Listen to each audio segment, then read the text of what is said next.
നമ്മൾ സംസാരിക്കാൻ പോകുന്നത് ദ റിംഗ് എന്ന് പറഞ്ഞ മൂവിയെ കുറിച്ചാണ്. ദ റിംഗിനെ കുറിച്ച് സംസാരിക്കുമ്പോഴത്തേക്കും ഇതിനകത്തൊരു എൻസെമ്പിൾ കാസ്റ്റ് ആണുള്ളത്. മാർട്ടിൻ ഹെൻഡർസൺ, പിന്നെ നേമി വാട്സ്. ഈ നേമി വാട്സിനെ കുറിച്ച് പറയുകയാണെങ്കിൽ ഒരു അടിപൊളി, എനിക്ക് ഭയങ്കര ഇഷ്ടപ്പെട്ടൊരു നടി തന്നെയാണ്.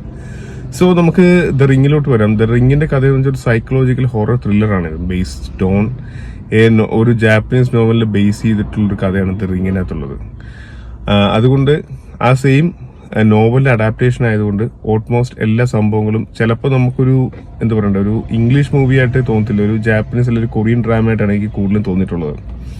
ദ റിംഗിന്റെ കഥയുടെ ഇതിവൃത്തം എന്ന് വെച്ചാൽ ഒരു VCR ടേപ്പ് ഉണ്ട്, അതായത് വീഡിയോ കാസറ്റ് റെക്കോർഡാണ്, പഴയ VCR.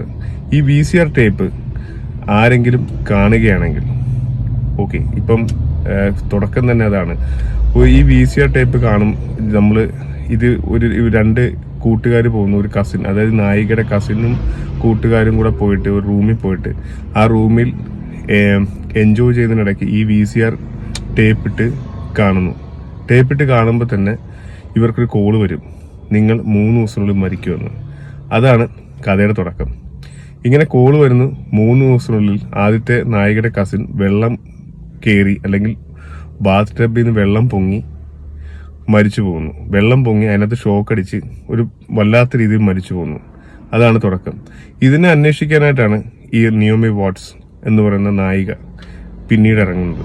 ഇതിന്റെ കഥ എന്താണ് ഇതിനെ സംഭവിച്ചതെന്നൊക്കെ. ഇതൊരു കുട്ടിയുടെ, അല്ലെങ്കിൽ ഒരു ദുരാത്മാവായ ഒരു കുട്ടിയുടെ ചെയ്തികൾ ആണെന്നാണ് പിന്നീട് തെളിയുന്നത്. അതാണ് ഫുള്ളായിട്ടുള്ള കഥ. ഞാൻ ഫുള്ള് പറഞ്ഞാൽ എന്റെ ത്രില്ല് പോകും. എങ്കിലും ഏകദേശം ഈ ദ റിംഗ് എന്ന് പറഞ്ഞ സ്റ്റോറിയുടെ അല്ലെങ്കിൽ സിനിമയുടെ ഇതിവൃത്താന്തം ഇതാണ്. ഈ വീഡിയോ കാസറ്റ് ടേപ്പ് ഇത് കാണുന്നവർ ഒരാഴ്ചക്കുള്ളിൽ മരിക്കും. അതാണ് എൻ്റെ ഫോർമുല, അല്ലെങ്കിൽ ഒരു എസൻസ് എന്ന് പറയുന്നത് ഈ സിനിമയുടെ മൊത്തത്തിലുള്ള. നല്ല സൂപ്പറായിട്ടാണ് ഡയറക്റ്റ് ചെയ്തിരിക്കുന്നത്. നമുക്ക് ഒരു ബോറടിയില്ല. അത്യാവശ്യം നല്ല രീതിയിൽ ഹൊററും ഉണ്ട്, എങ്കിലും ഒരു സൈക്കോളജിക്കൽ ത്രില്ലർ എന്ന നിലയിൽ നല്ല എൻഗേജിങ്ങും ആയിട്ടുള്ള സിനിമയാണ് ദ റിംഗ്. അതുകൊണ്ട് ആമസോൺ പ്രൈമിൽ ഇപ്പോൾ ഉണ്ട് ദ റിംഗ്. പോകുന്നതിന് മുമ്പ് മസ്റ്റായിട്ട് നിങ്ങൾ ഒരു ഇംഗ്ലീഷ് സിനിമ അല്ല ഇതുപോലത്തെ സൈക്കോളജിക്കൽ ത്രില്ലേഴ്സ് ഒക്കെ ഇഷ്ടപ്പെടുന്ന ഒരാളാണെങ്കിൽ ഞാൻ മസ്റ്റായിട്ട് റെക്കമെൻഡ് ചെയ്യുന്ന ഒരു ഐറ്റമാണ് പോളറോയിഡ് പോലെ തന്നെ ദ റിംഗ്. Thank you.